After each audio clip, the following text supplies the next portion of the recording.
नमस्कार, आप देख रहे हैं आज तक। आपके साथ मैं हूं सईद अंसारी। स्वागत है आपका खबरदार में। केंद्रीय गृह मंत्री अमित शाह ने आज सभी को उस समय हैरान कर दिया जब वो अचानक जम्मू के आरएसपुरा सेक्टर में सीमा के अंतिम पोस्ट पर पहुंच गए। वहां पर अमित शाह ने बीएसएफ के जवानों की हौसला अफजाई की और पाकिस्तान की आंखों में आग डालकर उसे चुनौती देते हुए कहा कि भारत जो बोलता है वो करता है और जो नहीं बोलता वो डेफिनेटली करता है।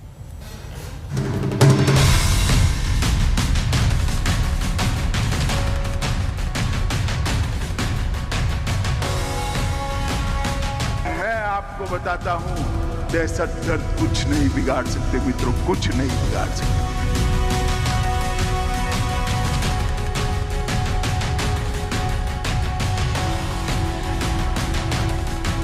हम ऐसी स्थिति का निर्माण करना चाहते हैं कि एक भी व्यक्ति की जान यहां पर न जाए और दहशतगर्दी पूर्णतया समाप्त।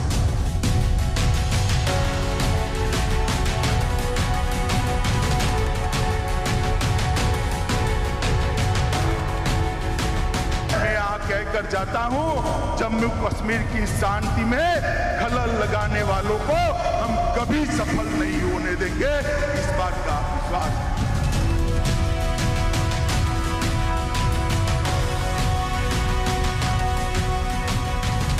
भारत माता की वंदे वंदे वंदे।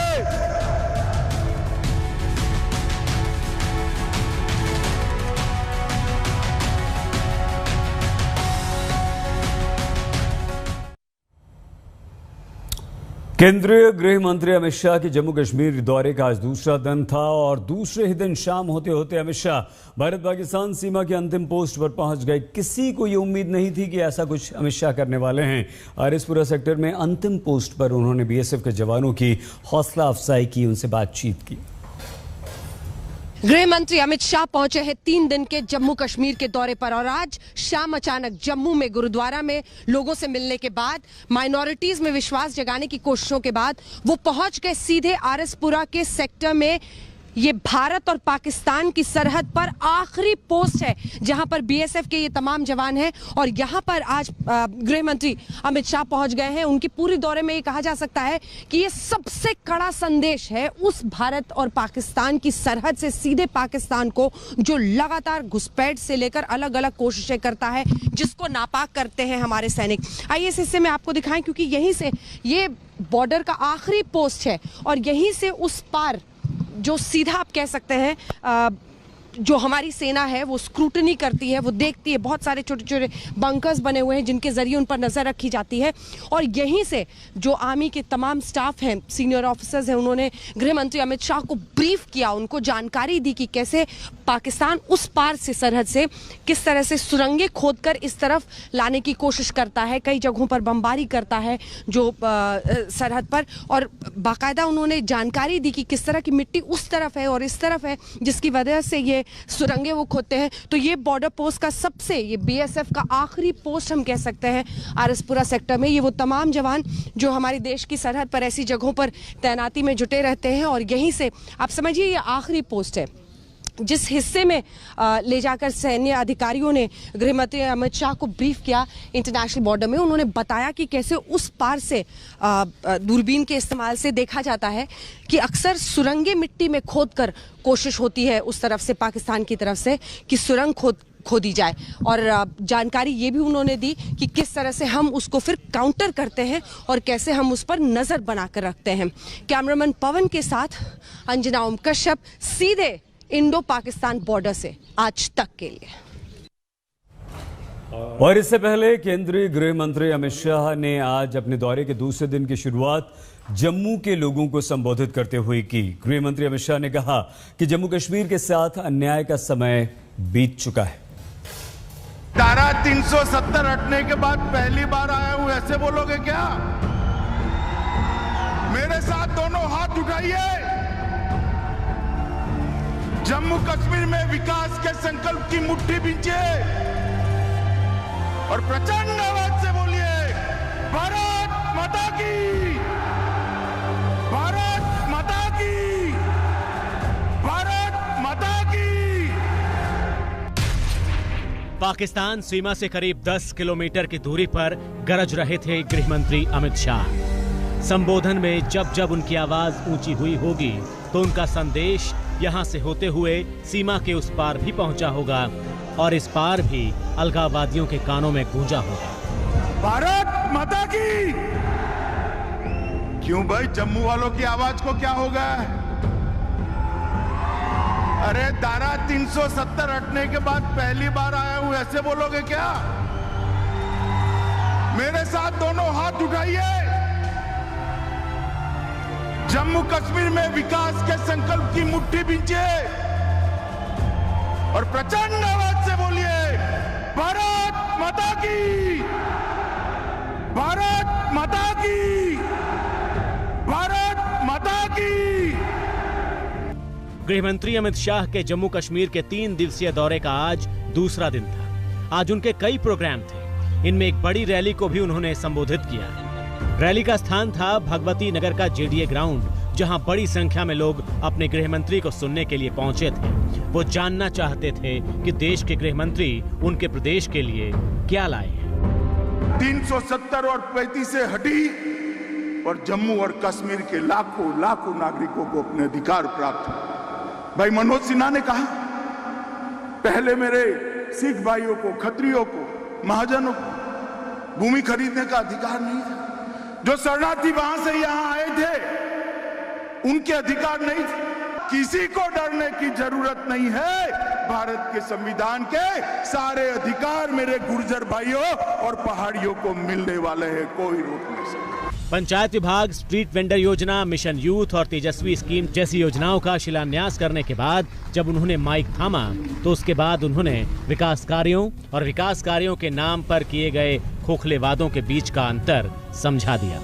कल ये 3 परिवार वाले मुझे सवाल पूछ रहे थे कुछ कि क्या देकर जाओगे।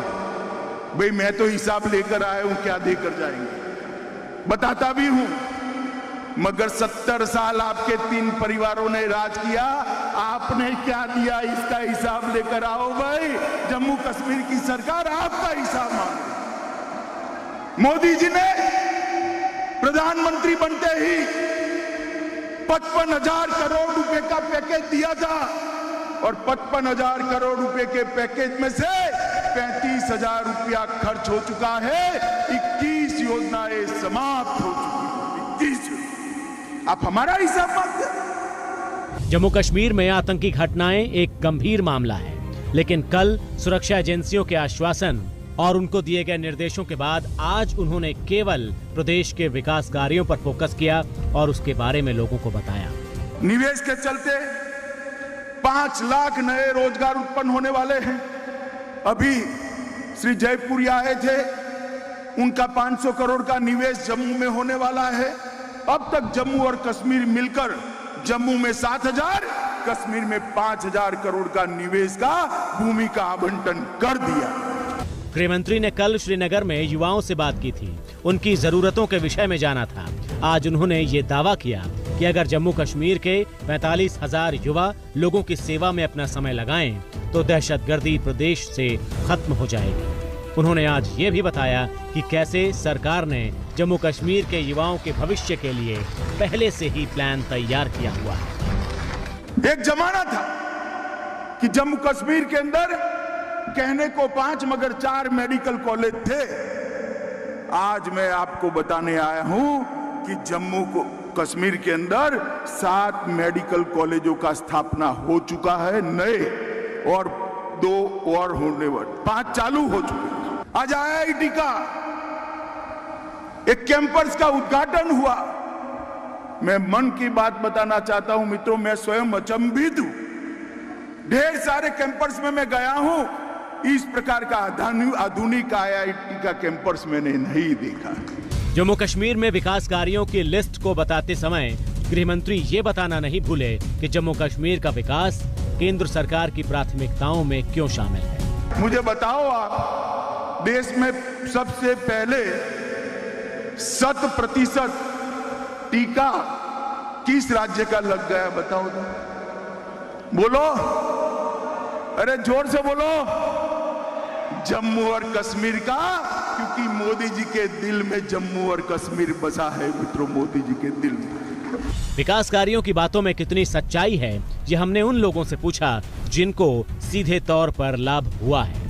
किसी सरकार ने हमारी मांग नहीं सुनी। पहली बार देश के किसी गृह मंत्री ने, होम मिनिस्टर ने स्टेज से ये कहा है कि पहाड़ियों को हम स्टेटस देंगे और पहाड़ियों का चीफ मिनिस्टर जम्मू कश्मीर में बन सकता है। जहां तक अमित शाह साहब की बात रही, जो वो बात कहते हैं वो तो करते हैं। जैसे उन्होंने 3 परिवारों का नाम लिया, वो तो कहीं दिखता नहीं था ग्राउंड पे, लेकिन आज। नमस्कार, मैं हूं विक्रांत गुप्ता।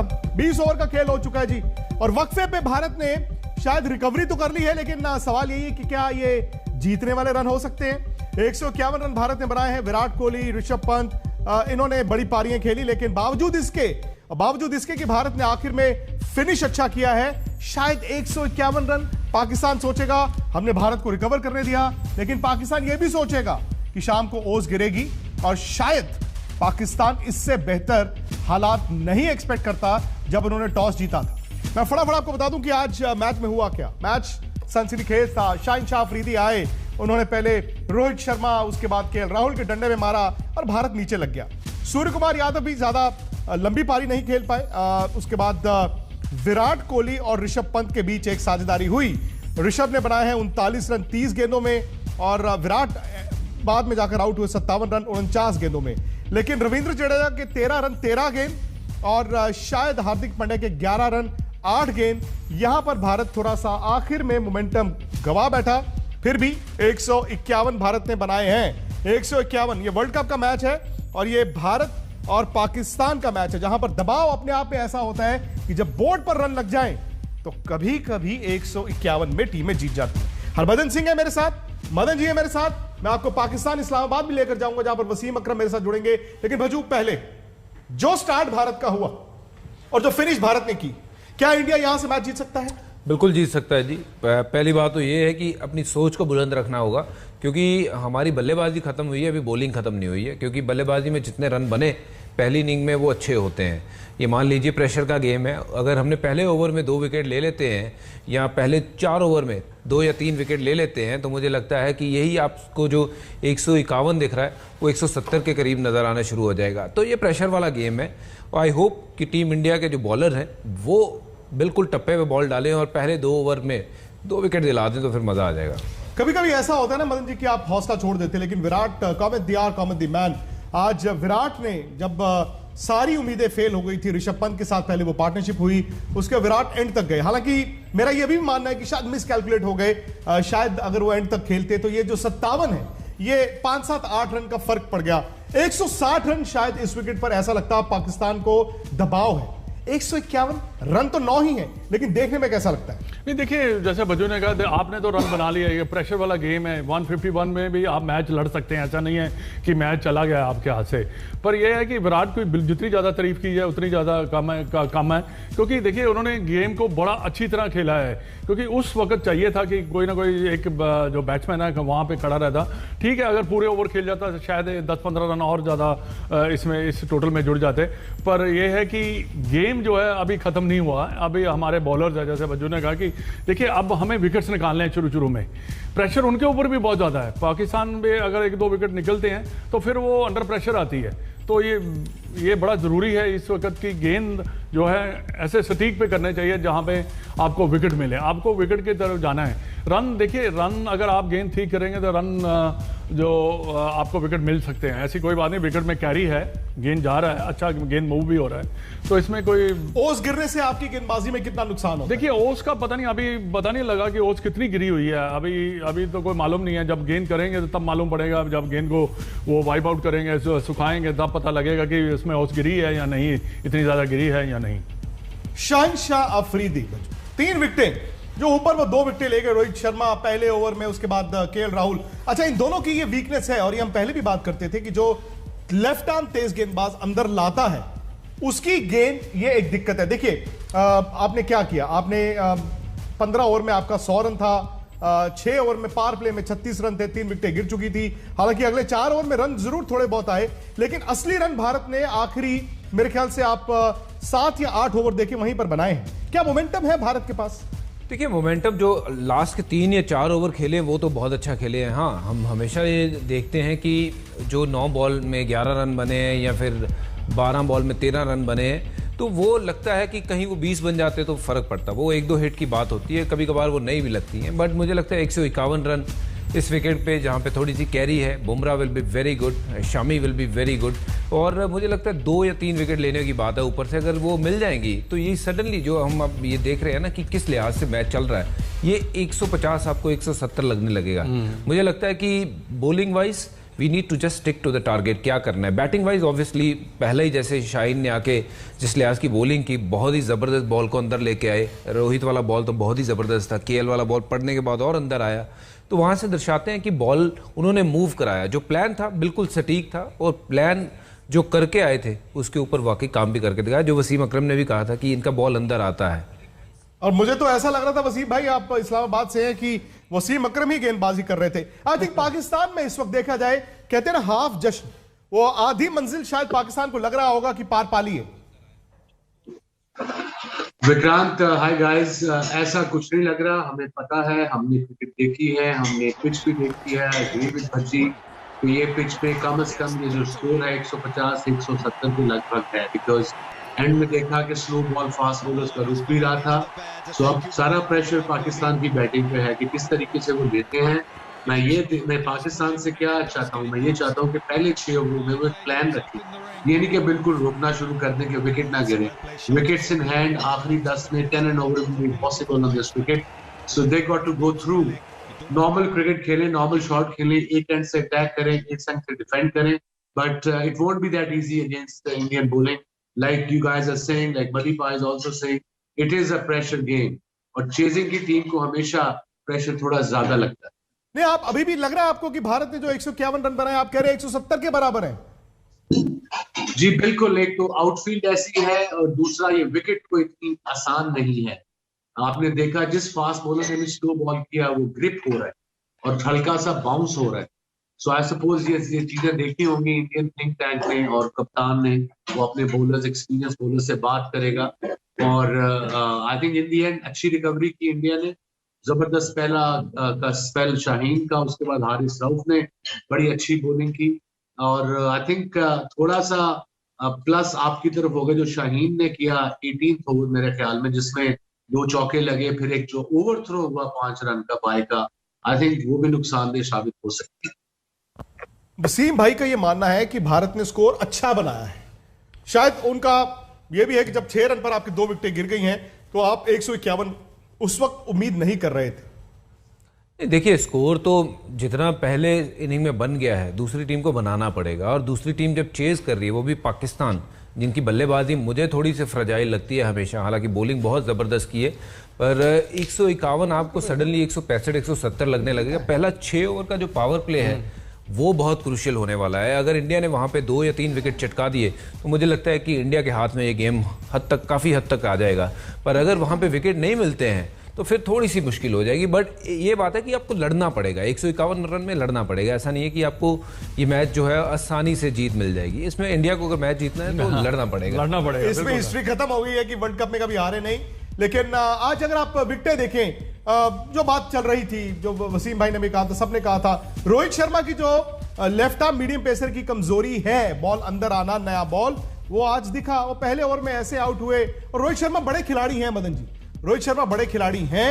रोहित शर्मा को विकेट गिरना, उसके बाद केएल राहुल का वही पुरानी कमजोरी वापस आई है, और शाहीन शाह अफरीदी ने जबरदस्त वो 2 गेंदें फेंकी। नहीं, देखिए, मेरे को लगता है कि पाकिस्तान के बॉलर्स ने या जो भी टीम मैनेजमेंट है, उन्होंने जो होमवर्क किया काफ़ी अच्छा किया। और देखिए, उन्होंने गेंद शॉट नहीं किया, शाहीन शाह अफरीदी ने गेंद आगे किया, विकेट लेने की कोशिश की, और रोहित का विकेट है, विकेट मिली भी है उनको। और पहला ही बॉल उन्होंने बिल्कुल आगे किया, जो और गेंद भी थोड़ा सा हल्का सा अंदर भी आया, पर अच्छी बॉलिंग आप कह सकते हैं। और जो पाकिस्तान की सबसे बड़ी कमजोरी है, वो सबसे बेस्ट उन्होंने फील्डिंग की है। इस मैं समझता हूँ कि उन्होंने काफ़ी ज़्यादा रन भी रोके हैं, ऐसी कोई बात नहीं, बट डेफिनेटली मैं समझता हूँ कि बॉलिंग एकदम जो उन्होंने की अभी तक, पाकिस्तान हो सकता है कि खुश हो, 151 है। अगर नहीं, वसीम भाई कह रहे हैं पाकिस्तान खुश नहीं होगा, वो कह रहे हैं 151 में पाकिस्तान खुश नहीं होगा, लेकिन 50-50 उनका ये मानना है। देखिए इंडिया की बैटिंग अगेंस्ट 151 पे आउट करते हैं तो थोड़ा सा कम से कम राहत है कि हाँ 160 से 170 नहीं चेज करने पड़ रहे, 151 रन आपको इनको चेज करने पड़ रहे हैं।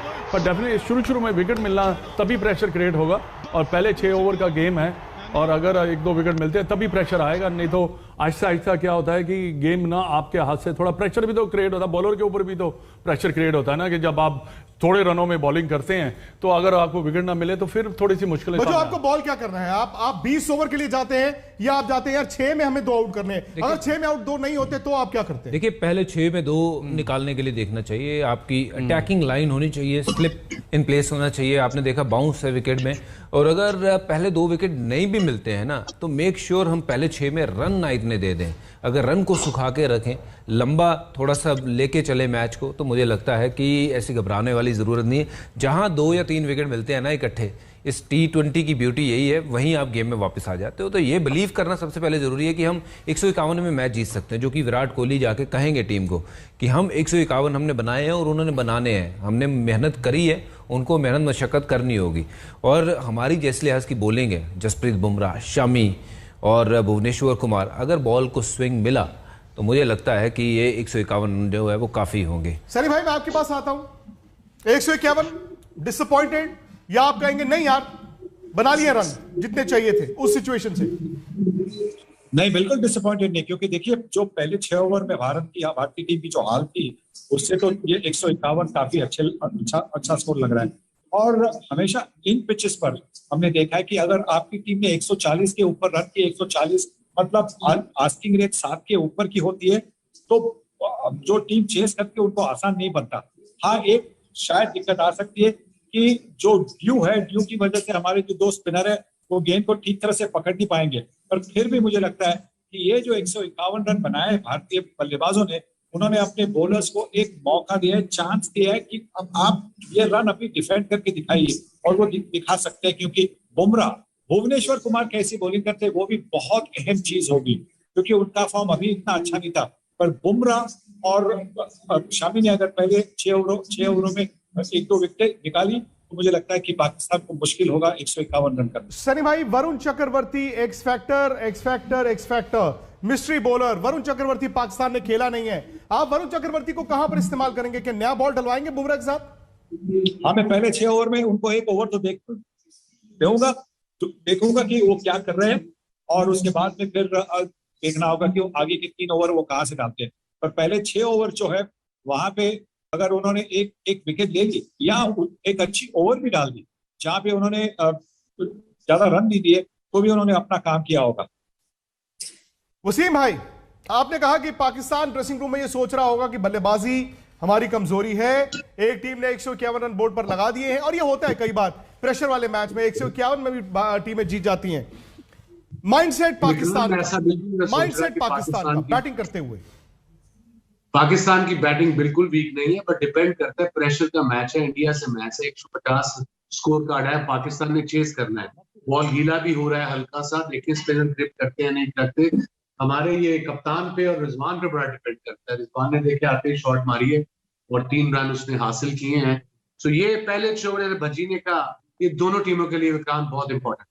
चलिए, बहुत बहुत शुक्रिया आपका वसीम भाई। और चूंकि एक वक्फा खत्म हो चुका, वक्फे के बाद अब दूसरी पारी, कहते हैं एक पड़ाव खत्म हो गया, दूसरा पड़ाव, ये 20 ओवर दोनों टीमों के लिए। वहां पाकिस्तान को 152 रन दिख रहे हैं बज्जू, और यहां पर भारत को शायद 10 विकेटें लेनी है। कभी कभी आप डॉट गेंदे फेंकते हैं, दबाव बनता है। जी बिल्कुल, देखिए 150-60 रन वाले जो मैच है ना वो हमेशा टाइट मैच होते हैं। आपने पहले 6 ओवर अच्छे करने जी, और 200 रन वाले मैच में हमेशा मानता हूं कि थोड़ा सा इजी हो जाता है। कभी कभार दूसरी टीम भी वैसे ही लिहाज से खेल जाती है, बट 150-60 रन जब चेज करने पड़ते हैं ना तो पता चल जाता है। चांस लेगा शुरू में मारने के 6 ओवर? मुझे लगता नहीं है चांस लेंगे, वो 6 ओवर में विकेट नहीं देने के प्लान में आएंगे। मेरे को तो लगता है वो चांस लेंगे। अगर चांस लेंगे 2 विकेट 3 विकेट मिलेंगे तो हमारे चलिए फिलहाल मैं इस बुलेटिन में इतना ही, क्योंकि सईद भाई आगे हैं बाकी खबरों के साथ। मैच के बाद मिलेंगे, होपफुली, कोई बड़ी बात नहीं, होपफुली भारत की जीत के साथ ही मिले।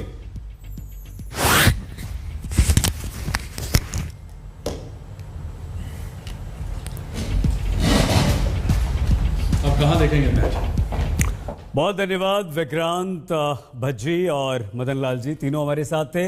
लेकिन जैसे ही मैच खत्म होता है ये तीनों और सुनील गावस्कर भी आपके साथ होंगे, वसीम अकरम भी हमारे साथ होंगे। लेकिन फिलहाल ड्रग्स केस की यह खबर, क्या आर्यन ड्रग्स केस में एनसीबी की जांच में कुछ काला है?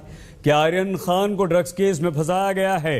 क्या आर्यन खान को फंसाने के लिए गवाह प्लांट किए गए हैं? ये वो सारे प्रश्न हैं जो पहले दिन से उठ रहे हैं। लेकिन अब इस केस का गवाह नंबर 1 ही पलट गया और क्रूज ड्रग्स केस में नया ट्विस्ट आ गया। आर्यन ड्रग्स केस में आज तक का ये एक्सक्लूसिव खुलासा है।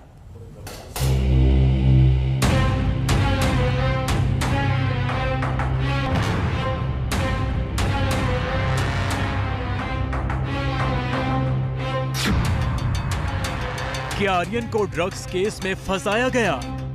इनका जो पूरा ऑपरेशन जो चालू था वो दोपहर से ही चालू था। 1 तारीख को दोपहर से? नहीं, 2 तारीख। 2 तारीख को दोपहर से।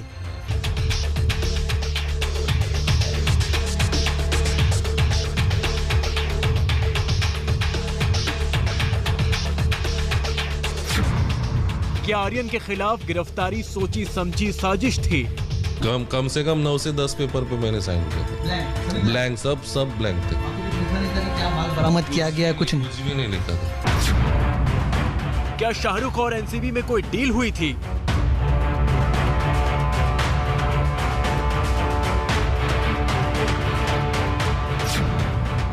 क्रूज ड्रग्स रेड में गवाह गोसाई का क्या रोल था?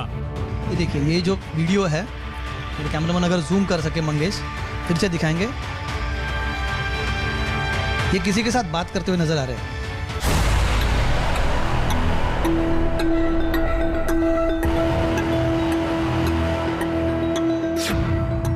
आर्यन ड्रग्स केस में गवाह नंबर 1 के खुलासे।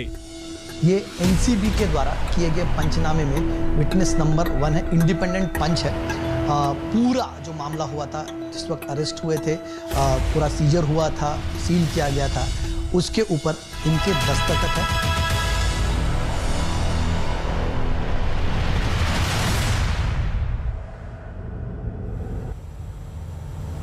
प्रभाकर सेल, जिसने आज तक के कैमरे पर इस केस से जुड़े ऐसे सनसनीखेज खुलासे किए जो जांच की दिशा बदल सकते हैं और दिशा और दशा बदलने की शक्ति रखते हैं, जिन्हें दिखाने से पहले हम आपको यह अवश्य बता दें कि आखिर प्रभाकर सेल है कौन और उसका इस केस से आखिर लिंक क्या है। प्रभाकर केपी गोसावी का बॉडीगार्ड है। गोसावी वही व्यक्ति है जिसके एनसीबी के जोनल डायरेक्टर समीर वानखेड़े से करीबी की खबरें हैं। आर्यन ड्रग्स केस में प्रभाकर गवाह नंबर 1 है, जबकि गवाह नंबर 2 खुद केपी गोसावी है। प्रभाकर क्रूज ड्रग्स रेड के बाद एनसीबी की कार्रवाई के दौरान वहां पर मौजूद रहा। आर्यन की गिरफ्तारी के समय वो खुद एनसीबी के दफ्तर में मौजूद था। प्रभाकर ने एक हलफनामा देकर एनसीबी की जांच पर सवाल उठा दिए। मतलब यह हुआ कि प्रभाकर वो व्यक्ति है जो आर्यन ड्रग्स केस की शुरुआती जांच का प्रत्यक्षदर्शी भी है और गवाह भी। मतलब यह हुआ कि दूसरा गवाह गोसावी अब फरार हो चुका है। प्रभाकर ने आज तक कोई एक्सक्लूसिव इंटरव्यू दिया जिसमें प्रभाकर ने आर्यन ड्रग्स केस में बहुत बड़े बड़े एक्सक्लूसिव खुलासे किए। वो गोसावी जिसके एनआईए के हिरासत में आर्यन के साथ सेल्फी वायरल हो गई। वो गोसावी जो क्रूज ड्रग्स केस में एनआईए का स्वतंत्र गवाह बना। वो गोसावी जिसकी क्रूज पर मौजूदगी ने सवाल उठा दिए। वो गोसावी अब फरार हो चुका है, लेकिन गोसावी के बॉडीगार्ड प्रभाकर साली को आज तक ने खोज निकाला है। इस वक्त मेरे साथ एक शख्स है, इनका नाम है प्रभाकर साइल। ये एनसीबी के द्वारा किए गए पंचनामे में विटनेस नंबर 1 है, इंडिपेंडेंट पंच है। पूरा जो मामला हुआ था, जिस वक्त अरेस्ट हुए थे, पूरा सीजर हुआ था, सील किया गया था, उसके ऊपर इनके दस्तखत है और इनको कुछ खुलासे करने। आज तक पर क्रूज ड्रग्स केस के गवाह नंबर 1 प्रभाकर रेड के बाद हुए पूरे ड्रामे के चश्मदीद गवाह। आर्यन की हिरासत से लेकर मुकदमा दर्ज होने तक प्रभाकर ने सब देखा, सब सुना है। क्रूज से निकालकर आर्यन को एनसीबी दफ्तर ले जाते गोसावी का वीडियो आपने देखा होगा। अब आगे की कहानी सुनिए। वो गाड़ी में उन्होंने आर्यन खान को बिठाया और एनसीबी के एक अधिकारी भी थे, वो मेरे सामने ही मतलब वहां से निकल गए। फिर मैं वॉक इन करते करते मैं एनसीबी ऑफिस के नीचे जाके खड़ा हो गया सामने। फिर अराउंड मुझे 1:45 के करीब मुझे ऊपर बुलाया रात को। रात को 1:45 बजे आपको एनसीबी ऑफिस के अंदर बुलाया। और किरण गोसावी सर ने फोन किया कि तू ऊपर आ जा, पंचनामे पे साइन करने का। हिरासत में लेने के बाद आर्यन खान को एनसीबी दफ्तर लाया गया, जहां बैठे आर्यन का वीडियो भी सामने आया। लेकिन इस केस के गवाह नंबर 1 ने बताया कि एनसीबी ने कैसे आर्यन के खिलाफ केस बनाया। साइन करते वक्त है ना, वहां पर सालेकर करके एक ऑफिसर थे एनसीबी के, सालेकर। तो उन्होंने मुझे पेपर्स दिया, बोलते इस पे साइन कर। बोला सर ब्लैंक है ये पूरा। अच्छा। वहां से वानखेड़े साहब आ गए। वानखेड़े मतलब समीर वानखेड़े? समीर वानखेड़े, हाँ। उन्होंने मुझे बोला अरे साइन कर रहे काय ना होत, मतलब सर ब्लैंक है। तो सालेकर साहब बोले अरे कर काय ना होत करो। एक मिनट, आप ये बात कह रहे हैं कि आपने एज अ पंच जो साइन किया था वहां पर, आपने ब्लैंक पेपर पर साइन किया था? कम से कम 9 से 10 पेपर पे मैंने साइन किया था। ब्लैंक सब ब्लैंक थे। वहां पे कुछ लिखा नहीं था कि क्या माल बरामद किया गया है? कुछ भी नहीं लिखा था। अच्छा, फिर क्या हो गया उसके बाद में? उसके बाद में उन्होंने जो सालेकर थे एनसीबी अधिकारी, उन्होंने मेरे पास आधार कार्ड मांगा। तो मैंने बोला एक काम करो, आप अपना नंबर दो, मैं आपको व्हाट्सअप करता हूँ सॉफ्ट कॉपी। तो उनका मैंने नंबर लिया और उनको मैंने व्हाट्सअप किया। प्रभाकर ने आज तक पर एक्सक्लूसिव खुलासा किया है कि गोसावी सिर्फ गवाह नहीं था, बल्कि वो इस केस में एक्सटॉर्शन वसूलने की कोशिश कर रहा था, जिसके लिए उसने हिरासत में आर्यन की किसी से फोन पर बात भी करवाई थी। प्रभाकर ने अपने दावे से जुड़ा वीडियो भी आज तक से शेयर किया है। नॉर्मली ऐसे बैठा हुआ था। अच्छा। उसके बाद बाजू में किरण गोसावी बैठा था। अच्छा। हाँ। आपने देखा खुद उसको? हाँ उनका मैंने वीडियो भी निकाला है। किरण गोसावी का और आर्यन खान का साथ में वीडियो आपने निकाला? दिखाइए हमें। आपने खुद देखा अपनी आंखों से? आपने खुद उतारा ये वीडियो? हाँ, मैंने खुद उतारा ये वीडियो जी। तो इनका ये भी कहना है कि वो वहाँ पे मौजूद थे। और ये आपने सामने से खींचा है, चोरी छुप के खींचा? नहीं, चोरी छुप के खींचा। चोरी छुप के। तो इनका ये कहना है कि उन्होंने वहां पर जो चल रहा था, तो मुझे ऐसा लगा मन में ये कुछ मतलब अलग ही बात है।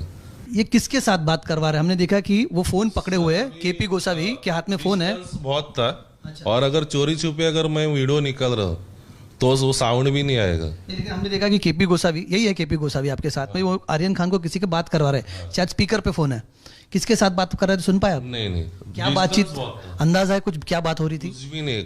क्या आइडिया लगा सकता है? यहाँ से अगर मैं 10 फीट के दूरी से मैं अगर वीडियो निकाल रहा हूँ और वो धीरे से अगर बात करे तो कैसे समझ में आएगा? गोसावी ने आर्यन की फोन पर किसी से बात कराई।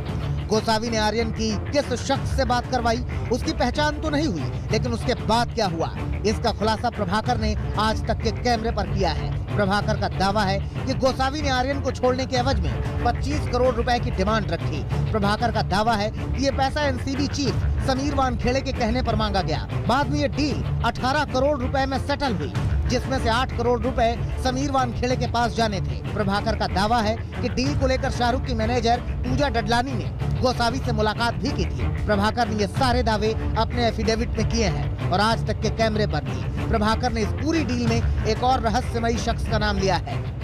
25 का बॉन्ड डाल, लास्ट 18 में फाइनल कर, 8 अपने को वानखेड़े को देना है, 10 अपने को बांट लेना है करके।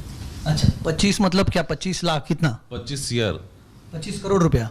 क्या 25 करोड़ का बॉम्ब डालो? क्या बोला उन्होंने? हाँ, बॉन्ड डाल, लास्ट 18 तक फाइनल कर, 8 वानखेड़े साहब को देना है, बाकी का हम लोग को रखना है। वानखेड़े साहब मतलब समीर वानखेड़े। ये किससे बात कर रहे थे? ये सैम से बात कर रहा था। सैम से? हाँ। तो बोला वो पूजा मैडम फोन नहीं उठा रहे, तो किरण गोसावी ने बोला चल जान दे, छोड़ दे, मैं भी जा रहा हूँ घर पे। आज तक पर क्रूज रेड केस के गवाह नंबर 1 प्रभाकर के दावों ने इस केस को नया ट्विस्ट दे दिया है, जिससे पहले से ही संदेह के घेरे में रही एनसीबी की जांच पर अब गंभीर सवाल उठ रहे हैं। रादर 3 इंपॉर्टेंट चीजें उन्होंने कही। सबसे पहली इंपॉर्टेंट बात एक कि इनसे ब्लैंक पेपर पर साइन करवाया गया। दूसरी बात, इन्होंने एक वीडियो हमें दिखाया, जिस वीडियो में हमने देखा कि इंडिपेंडेंट पंच केपी गोसावी आर्यन खान की किसी से बात करवा रहे हैं फोन पर। अगर वो इंडिपेंडेंट पंच है तो इस तरह से कैसे बात करवा सकते हैं, ये भी सवाल यहाँ पर खड़ा हो रहा है।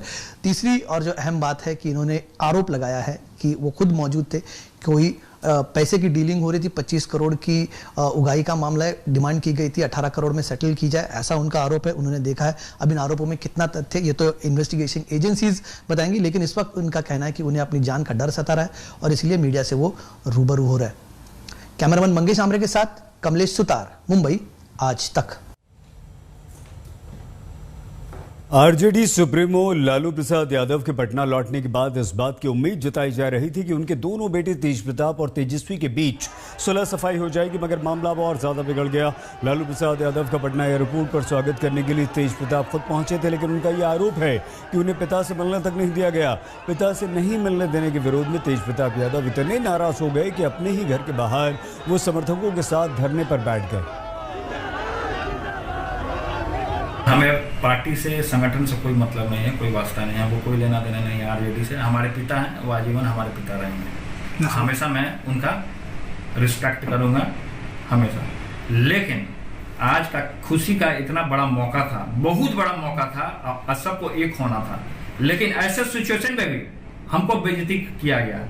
वहाँ एयरपोर्ट पे भी हमको जगतार सिंह ने ठेलने का काम किया, सब लोगों ने देखने का काम किया कि किस तरीके से हाथ से हटो हटो हटो हटो, सबको ठेलने का काम किया। ये कह रहा भैया, ये तुम आरएसएस वाले हो, जब तक तुमको हम पार्टी से निकालेंगे नहीं, जब तक आपको हम पार्टी से, संगठन से जब तक बाहर नहीं करवाएंगे, तब तक हमको आरजेडी से कोई मतलब नहीं है। स्वागत एक बार फिर से आपका खबरदार में। आज करवा चौथ है। देश भर में हमारे ये त्यौहार धूमधाम से मनाया जा रहा है। करवा चौथ का पर्व असम में भी मनाया गया। गुवाहाटी में राजभवन के अंदर करवा चौथ पर एक भव्य कार्यक्रम आयोजित किया गया। इस कार्यक्रम का आयोजन असम के राज्यपाल जगदीश मुखी की पत्नी प्रेम मुखी जी ने किया। करवा चौथ के इस भव्य कार्यक्रम में बड़ी संख्या में सुहागिन महिलाओं ने हिस्सा लिया। कार्यक्रम में असम के मुख्यमंत्री डॉक्टर हेमंत बिस्वा की पत्नी भी मौजूद थीं। इस कार्यक्रम में असम के राज्यपाल जगदीश मुखी भी कुछ देर के लिए पहुंचे। गहरी नींद तो देखिए, फिर से हम आपको ये 3 तस्वीरें दिखा रहे हैं भोपाल, गुवाहाटी और लखनऊ की, जहां पर चांद के दीदार के साथ ही सुहागिनों ने अपना व्रत खोला। और इस चांद और उनके अपने सुहाग के बीच में एक छलनी थी, जिसमें उन्होंने चेहरा देखकर अपने सुहाग का अपना व्रत खोला है। अपने पति के लिए लंबी उम्र की कामना के लिए पूरे दिन भूखे प्यासे रहकर ये कठिन व्रत करने के बाद करवा चौथ का त्यौहार देश की महिलाओं ने मनाया। और इसके अलावा दिल्ली में आज अचानक से बारिश हो गई। सुबह से ये बारिश हुई और शाम होते होते कई सारे इलाकों में बारिश हुई, जिसके बाद बादल छा गए तो दिल्ली में चांद नहीं दिखाई दिया। लेकिन करवा चौथ का त्यौहार उसी जोश और खरोश और उल्लास के साथ मनाया गया। पत्नियां सजी धजी पकवान बनाकर पूरे दिन भूखे प्यासे रहकर अपने पति की लंबी उम्र की कामना करने के बाद उन्होंने शाम को चांद देखने के बाद व्रत खोला। दिल्ली में जमकर बारिश हुई, बादलों में चांद छिप गया, सुहागिनों को चांद देखने में परेशानी हुई। इस बुलेटिन में फिलहाल इतना ही। आप प्लीज अपना बहुत ख्याल रखिएगा। देखते रहिए आज तक।